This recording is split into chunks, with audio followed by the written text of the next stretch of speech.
Morning, church. Welcome into church on this beautiful Sunday morning. Let's just sing out about our God this morning. He is worthy of our praise. There's joy in this house today. We worship the God who was. We worship the God who is. We worship the God who evermore will be. He opened the prison doors. He parted the raging seas. My God, He holds a victory. Yeah. There's joy in the house of the Lord. There's joy in the house of the Lord today. We won't be quiet.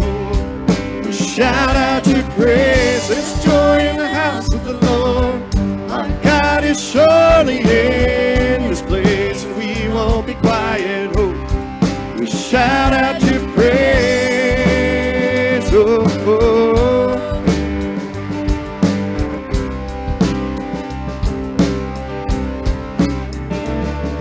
We sing to the God who heals.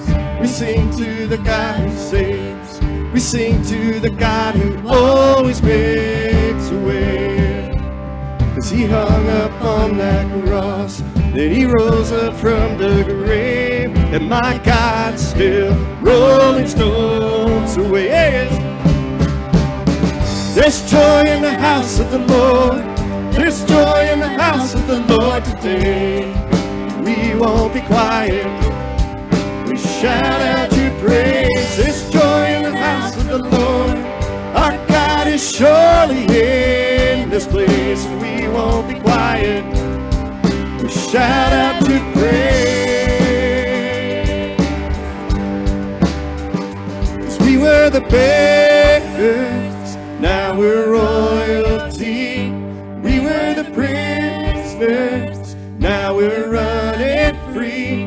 'Cause we are forgiven, accepted, redeemed by His grace. Let the house of the Lord sing praise. 'Cause we were the beggars, now we're royalty. We were the prisoners, now we're running free. We are forgiven, accepted, redeemed by His grace. Let the house of the Lord sing praise. There's joy in the house of the Lord. There's joy in the house of the Lord today. We won't be quiet. Come on. We shout out your praise. There's joy in the house of the Lord. Our God is surely in this place, and we won't be quiet. We shout out your praise. There's joy in the house of the Lord. There's joy in the house of the Lord today, and we won't be quiet. Yeah. We shout out your praise. There's joy in the house of the Lord. Our God is surely in this place, and we won't be quiet. We shout out your praise. Oh, oh, oh. Shout out your praise.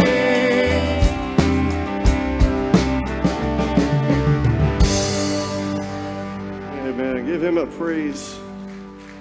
Awesome singing with you guys this morning. Welcome into church. Welcome to New Joy. For those of you that regularly attend, we're glad to see you. Those that are guests here today with us, welcome in as well. We just welcome you to join in and sing and praise and worship with us. Everybody online watching, you're here with us. Sing with us, praise.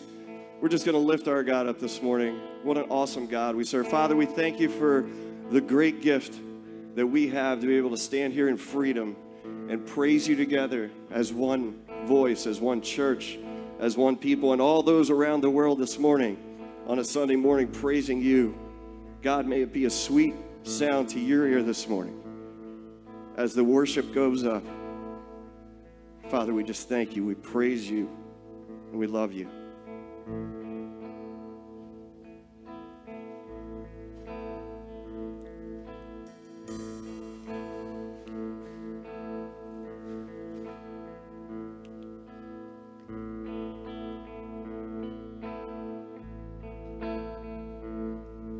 The cross has the final word.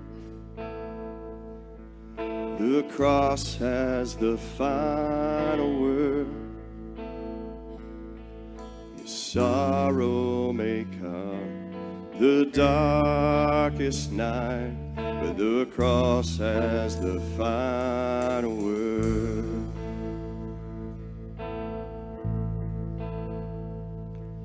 The cross has the final word. The cross has the final word. Evil may put up its strongest fight.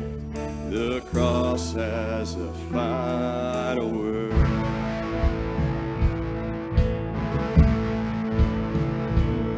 When the cross has the final word,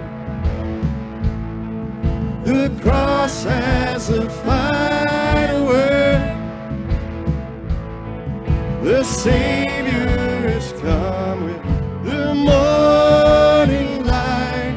The cross has the final word. Yeah, the cross has the final word. The cross has the final word. As He traded death for eternal life, that cross has the final word.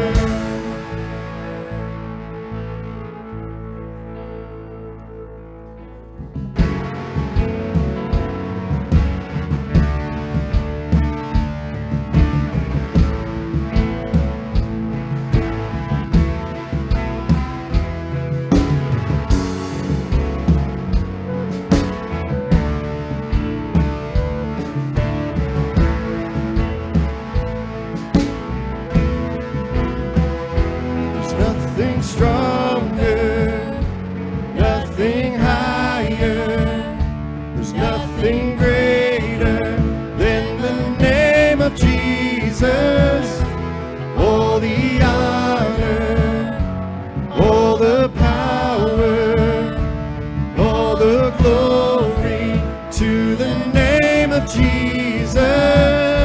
There's nothing stronger, come on. There's nothing higher, there's nothing greater than the name of Jesus. And all the honor, all the power, all the glory to the name of Jesus. The cross has the final word. The cross has a final word. As our Savior has come with the morning light, the cross has a final word. The cross has the final word. The cross has a final word. Yeah, He traded death for eternal life. The cross has the final word.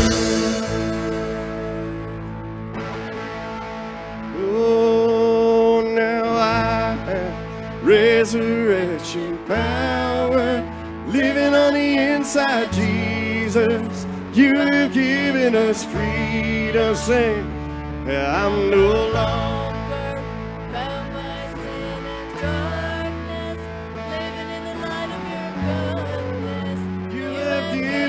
freedom.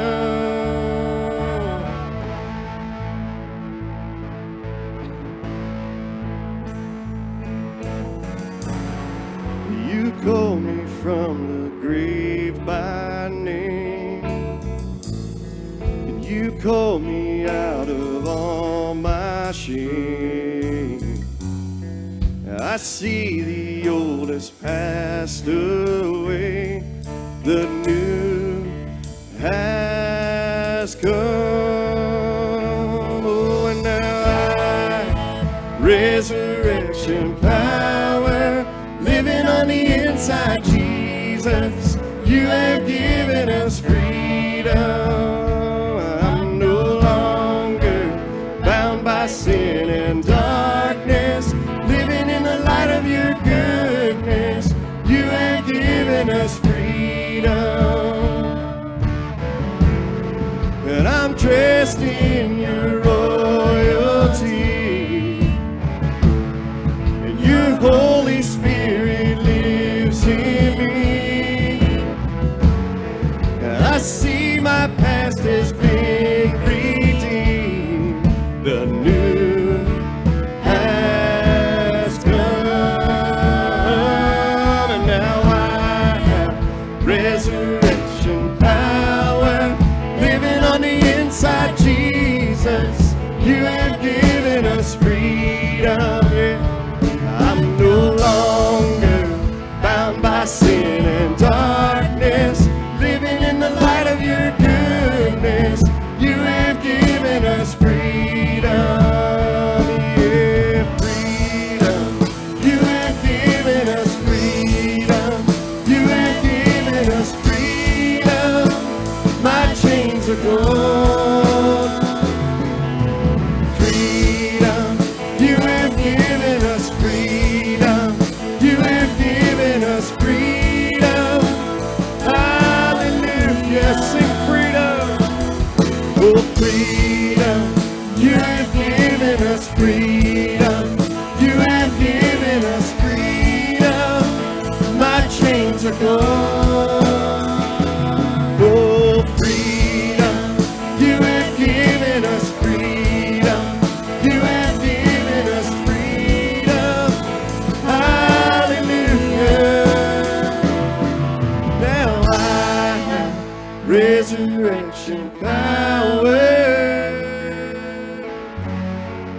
living on the inside. Come on. No longer bound by sin and darkness, living in the light of your goodness. You have given us freedom. Oh, and now I have resurrection power living on the inside, Jesus. You have given us freedom. I'm no longer bound by sin and darkness, living in the light of your goodness. You have given us freedom. Amen.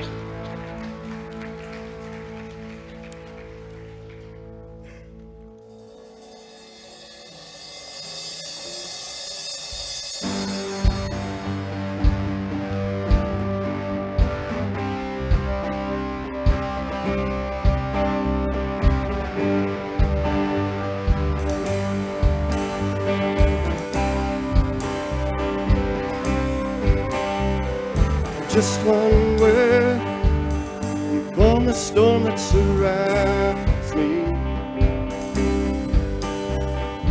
Just one word, the darkness has to retreat. Yeah. Oh, just one touch, I feel the presence of heaven. Just one touch, my eyes are open to see, my heart can't help but believe. There's nothing that our God can't do. There's not a mountain that He can't move. Oh, praise the name that makes a way. There's nothing that our God can't do. Yeah. Just one word can heal what's broken inside. Just one word, and you revive every dream. Oh, just one touch, I feel the power of heaven. Just one touch, my eyes are open to see, my heart can't help but believe. There's nothing that our God can't do. There's not a mountain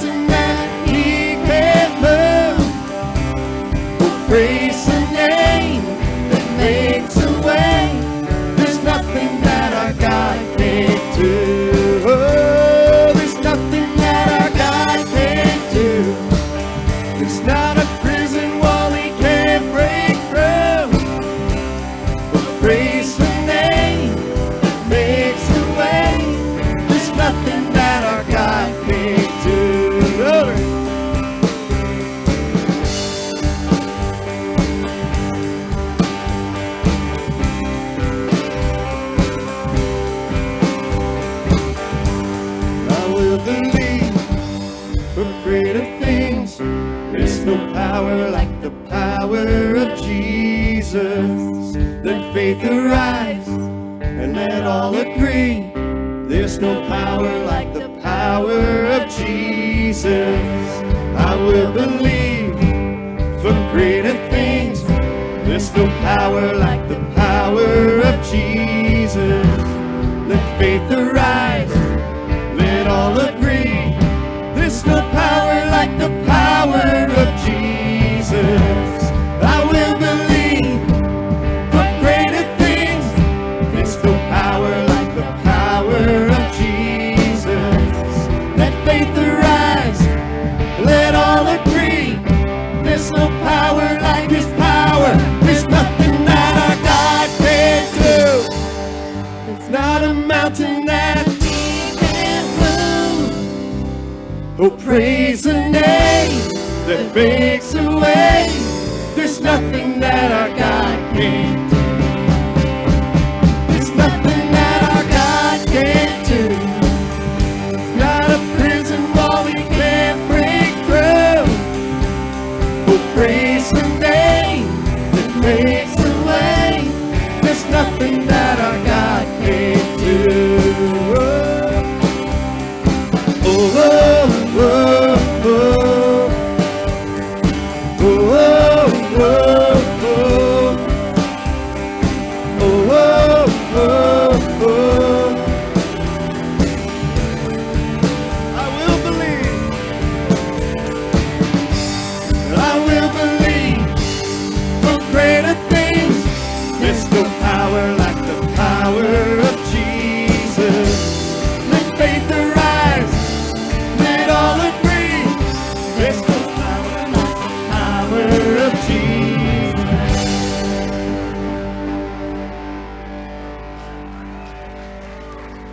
Amen. Great singing with you guys. God bless you.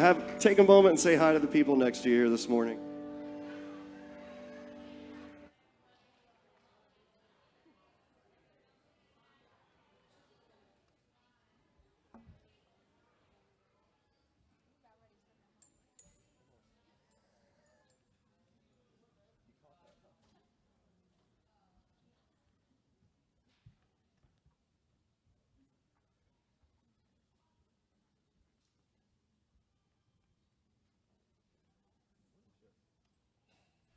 Good morning, New Joy.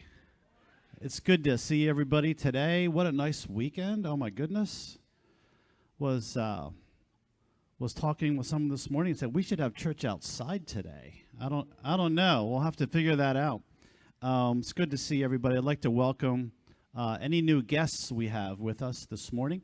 If you are a new guest, thank you for coming and worshiping with us.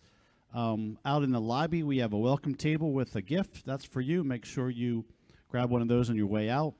And welcome also to our online family as well. Just take a look at your bulletin there laying on your seats there. A couple of things I'd like to highlight. Number one, if you're in Sunday school, school is just about over. I think we can all be happy for that. Yeah, for sure. Well, listen, I'm a teacher, so yay! So I know you're done with school, but we're not moving up to the grade level until the fall for the Sunday school classes. So just keep that in mind. You're going to stay right where you are, moving up in the fall. Number two, VBS registration is still going on. And Gloria has a form in the lobby. You can check that out. Grab one of those. You can visit our website, or you can use your phone and scan those QR codes. So all kinds of ways to do that. So, and I know we all like to be a part of big, great things.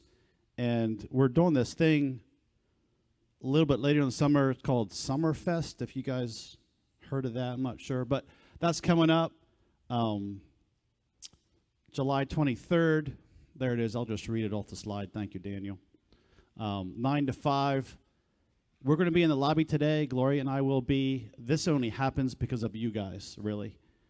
So come on out and sign up for your spot. We would appreciate that. So that's all I have for you this morning. If you could join me in prayer. Father God, we just want to give you thanks for this day to come and worship you, this opportunity to worship you so freely in the land that we live in. Father, I just want to thank you that you are the God of love and you are the God of forgiveness. Father God, I just ask that you prepare our hearts and our minds for this morning's message. In Jesus' name, amen.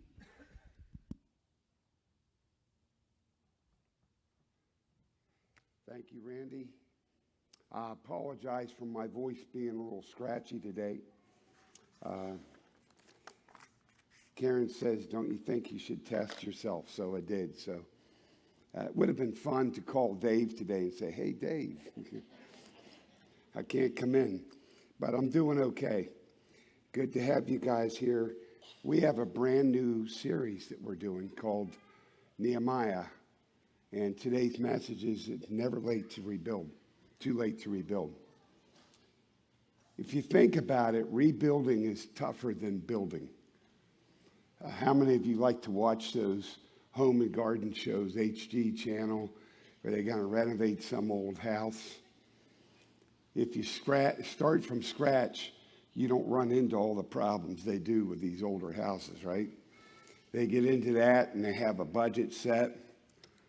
And then whoever's doing the remodeling has to tell the owners, well, I have bad news for you. We have a rotten beam over here. We've got bad wiring. The plumbing is messed up. That needs to be fixed. You got mold, whatever. And then they got to go back and they got to fix all that stuff to get the house to where it needs to be. We understand that in the physical realm. But think of all the things that need to be rebuilt in the relational realm, in the human realm. That's what this series is about. And we're going to follow Nehemiah's journey as he leads Jerusalem and the Jews through rebuilding. Think about when there's trust broken between a husband and wife and the rebuilding that has to go on with that. There's bad habits. There may be unhealthy communication, lies, patterns of deception, reversing years of taking each other for granted, learning how to date again and put each other first, rediscovering romance, learning how to work together and raise the kids. That's a lot that goes in with rebuilding a marriage. Think about broken finances. Somebody's finances aren't where they need to be. They've gotten themselves into a hole. After spending more than you take in over a long period of time, you need to learn how to stick to a budget, discern your needs from your wants, patiently pay down unsecured debt over time, and do without some things in order to build your savings and your credit rating. And also thinking about what we've been through, and maybe you're still going through to some extent, rebuilding the church after the pandemic. Understanding the shift in the culture that COVID has caused. The role of online ministry, something we weren't really that involved with before the pandemic hit. Dealing with the loss of people who used to attend. Recasting the vision of the Great Commission. Restarting ministries with less people. We've been through all that rebuilding. Attracting new people, making disciples. Think about losing a job. A number of us have been through that. What you have to do, especially for guys, rebuilding your esteem when a lot of your identity was caught up in that, in having that job. Losing a loved one, going through the process of grief. Going through physical rehab, something I'm very familiar with, or other kinds of recovery as well, the things you had to do.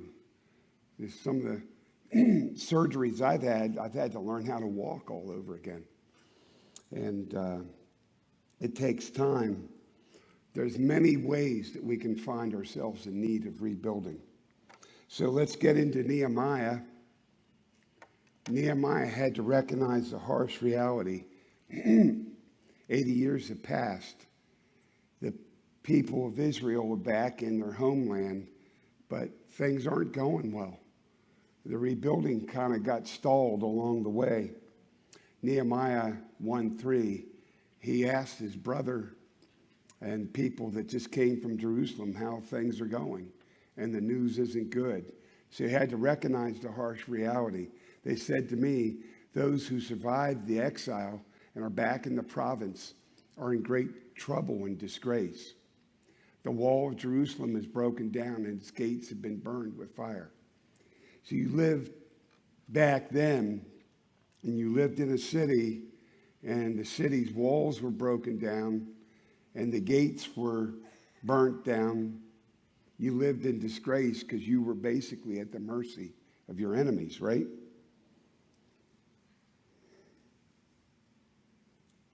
Before Nehemiah can fix or rebuild anything, he must first stop and understand the reality of what's happening in Jerusalem.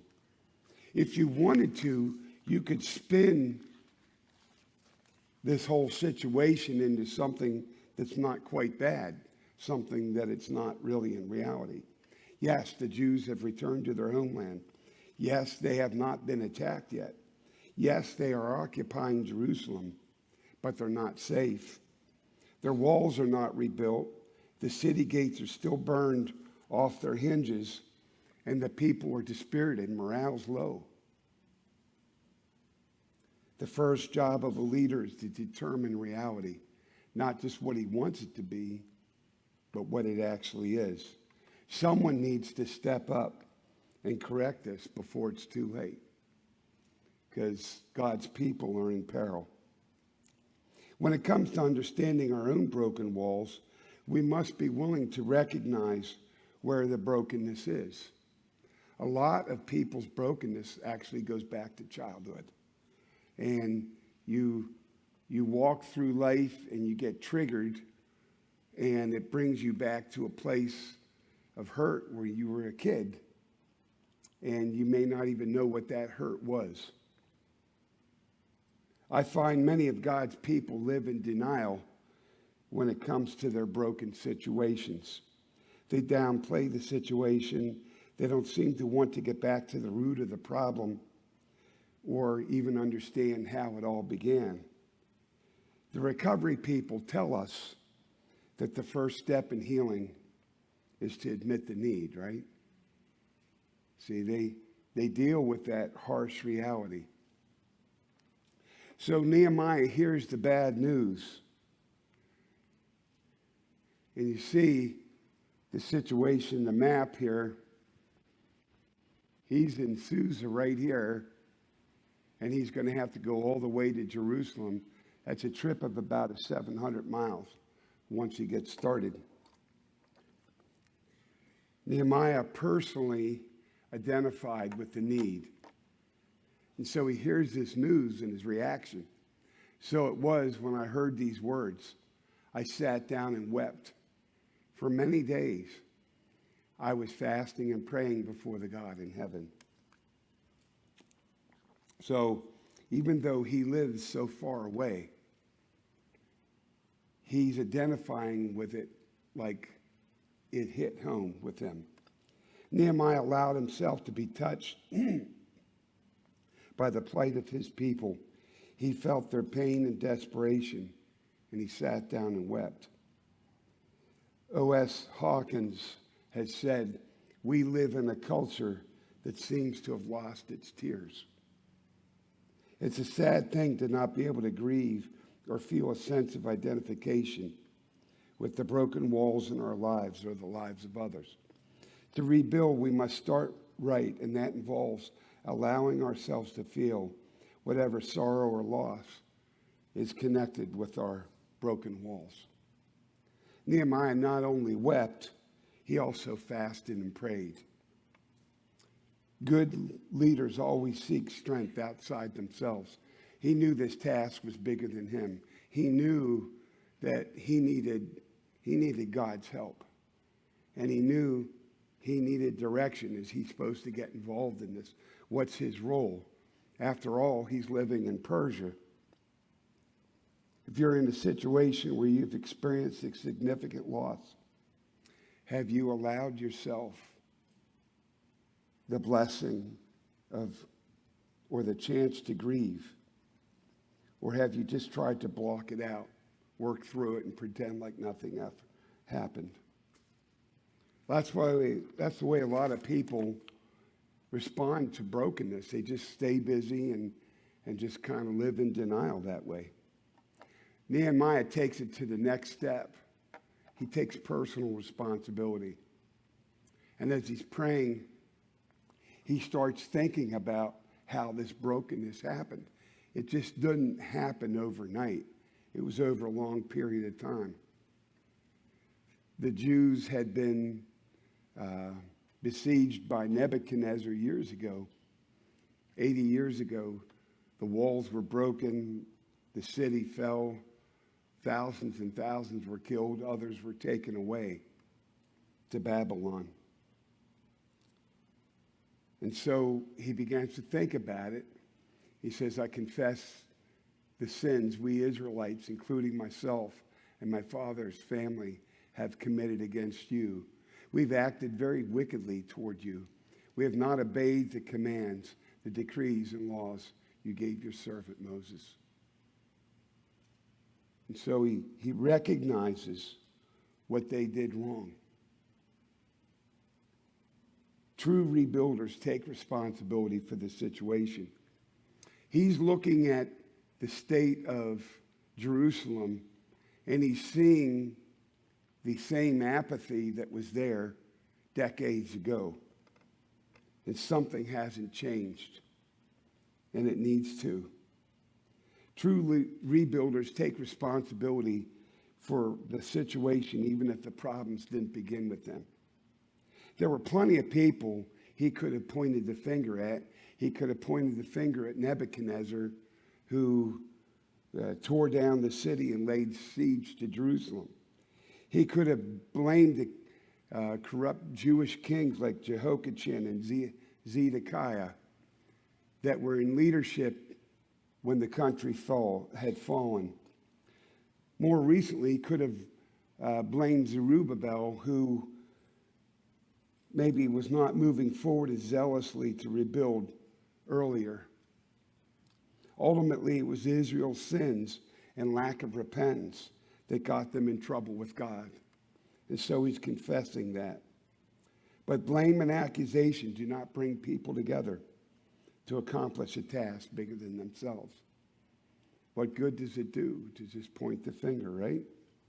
By identifying personally with Israel's sins, Nehemiah is preparing himself to build a strong team because he's putting himself in their place. Think about it this way. When was the last time you saw a politician take personal responsibility for their mistakes or bad decisions?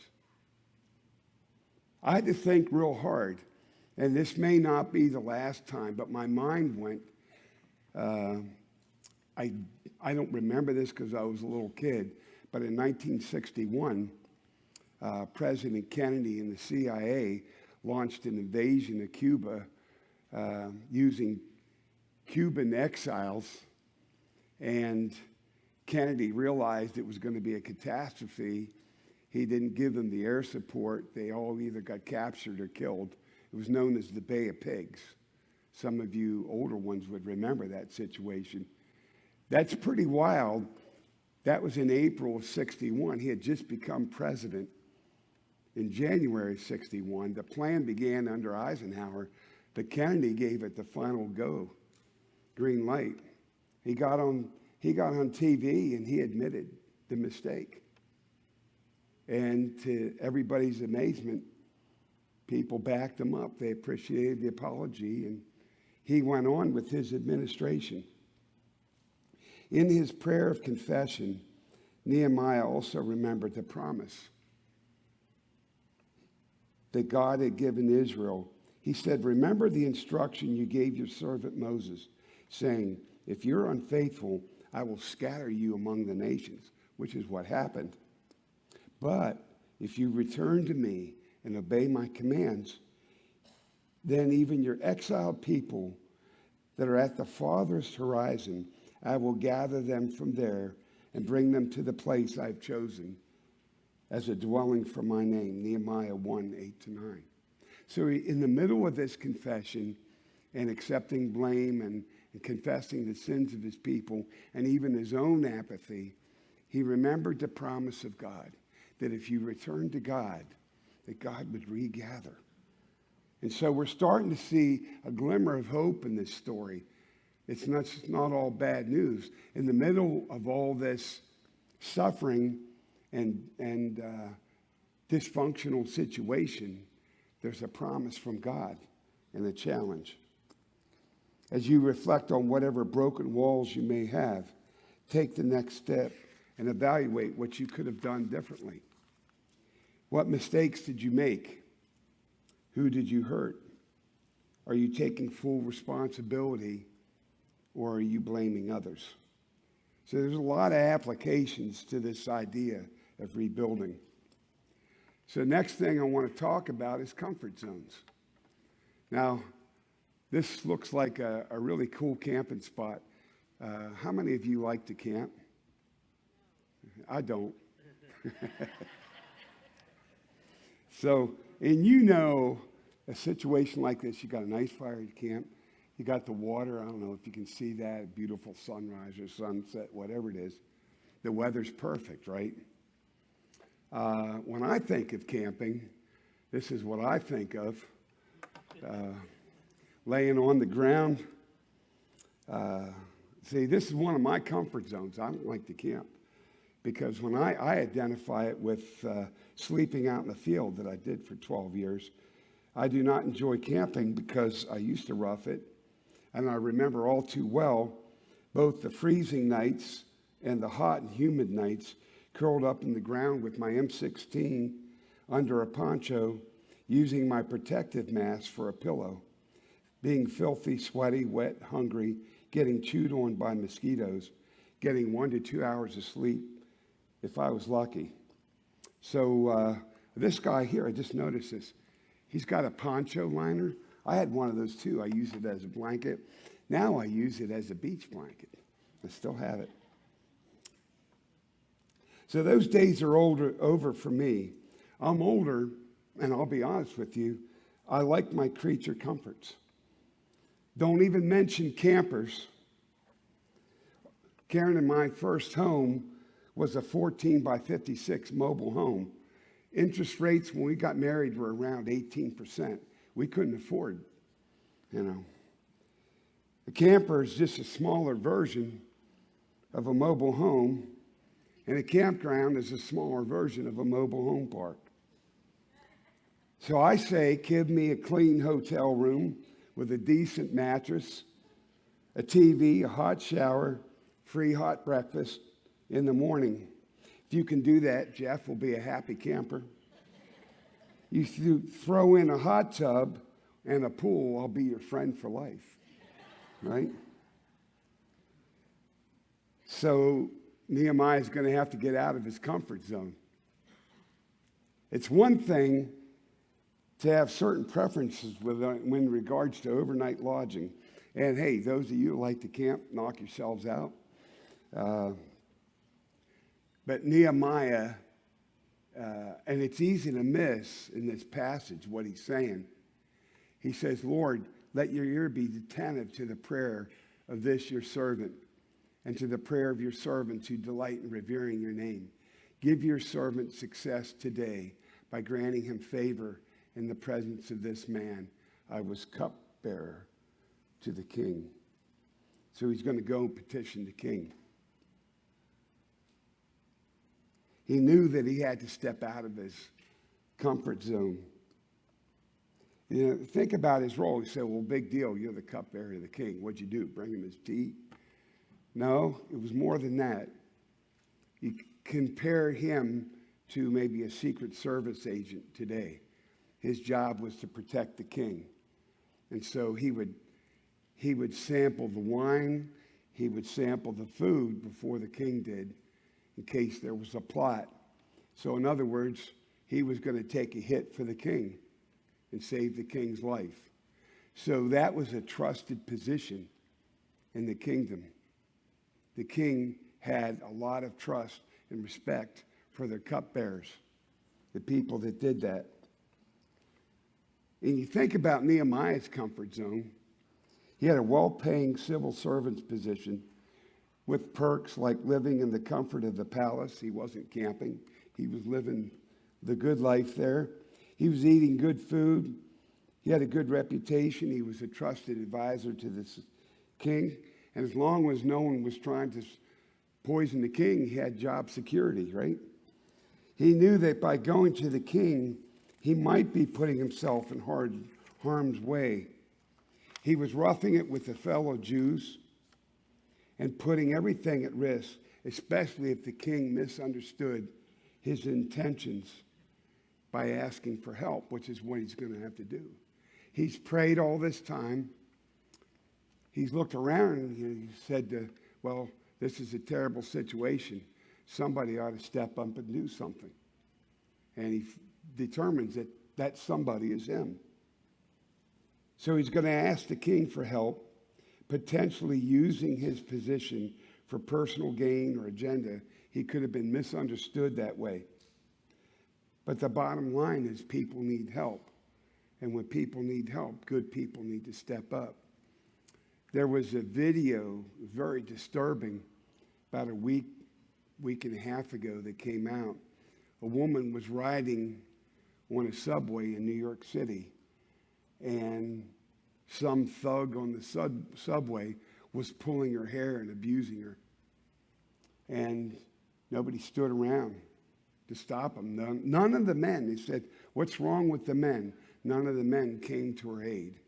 They didn't want to get involved. But sometimes you have to get involved. I believe in the life of every Christian, there will be times when God will call us out of our comfort zones, taking the next step and rebuilding our walls, or maybe helping someone else rebuild their broken walls. Decision to change something always involves risk, always involves breaking with the status quo. And we don't realize how wedded we are to the same old until we try to break out of that. It feels very uncomfortable to step out of our comfort zone.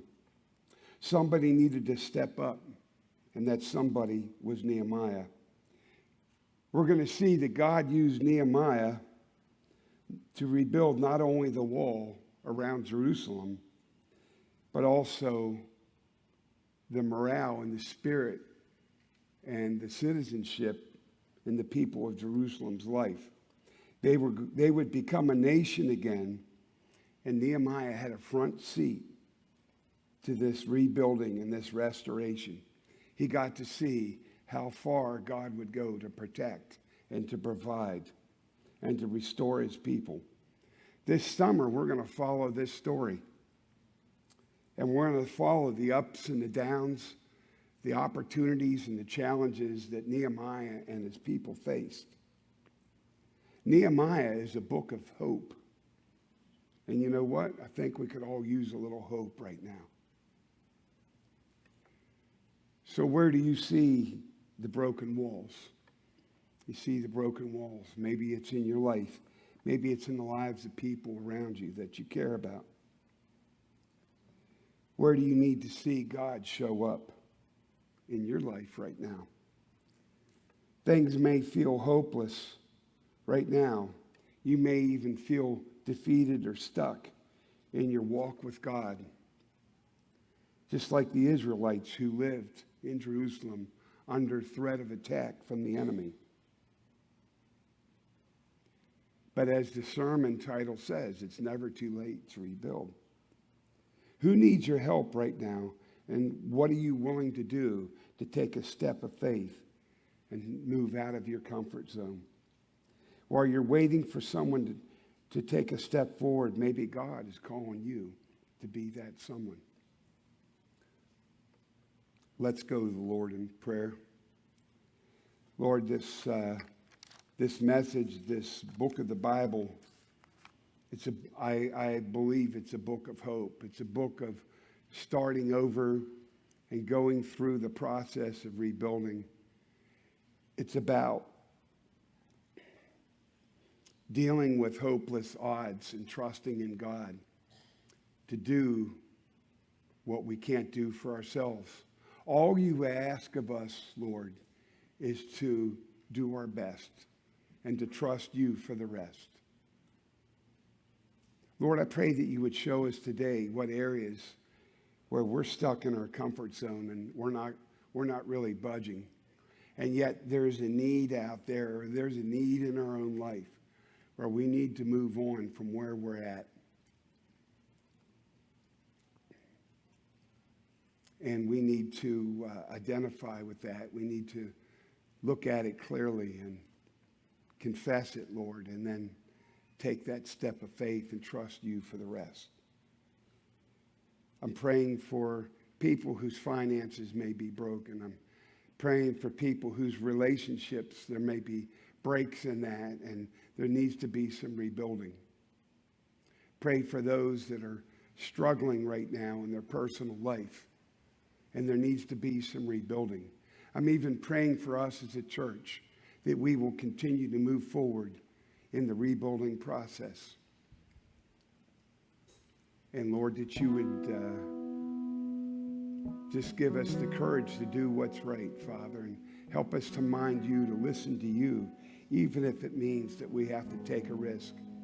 Nehemiah knew that he was the one to talk to the king.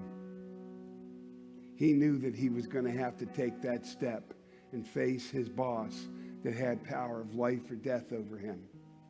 And yet, he knew that there was a king much greater than the king of Persia. He knew that he was serving the King of Kings, the God of Israel. And so, Lord, I pray that you help us to walk by faith and trust you, Lord, for the things that we cannot yet see. In Jesus' name, amen.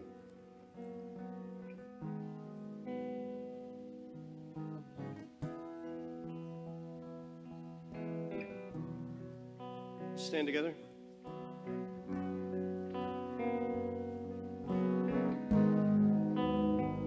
You are here, moving in our midst. I worship you. I worship you. You are here, working in this place. I worship you. I worship you. You are here. You are here, moving in our midst. I worship you. I worship you. You are here, working in this place. I worship you. Oh, I worship you. 'Cause you are waymaker, miracle worker, promise keeper, light in the darkness, my God, that is who you are. Oh, you are waymaker, miracle worker, promise keeper, light in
see it, you're working.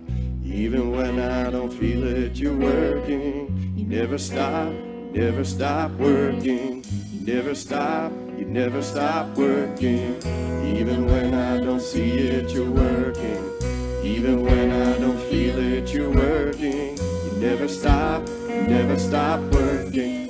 You never stop working. Even when I don't see it, you're working. Even when I don't feel it, you're working.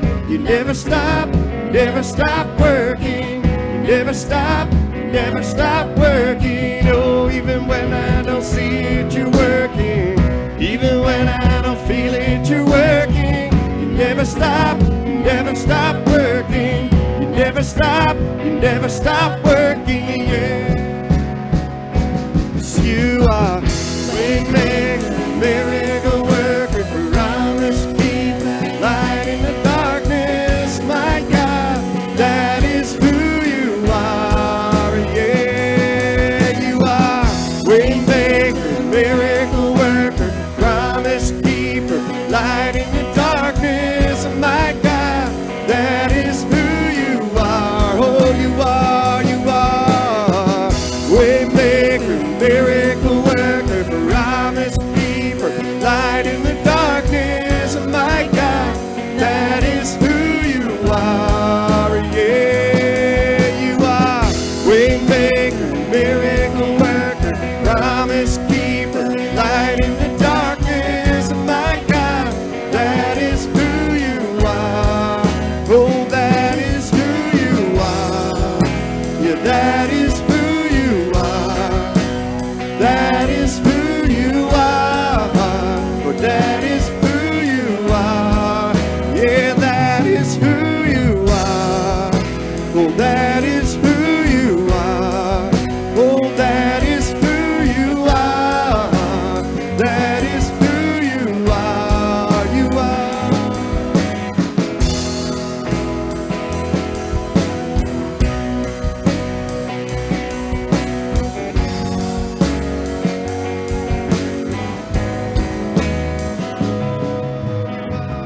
Waymaker, miracle worker, promise keeper, light in the darkness, my God, that is who you are. Oh, you are waymaker, miracle worker, promise keeper, light in the darkness, my God, that is who you are.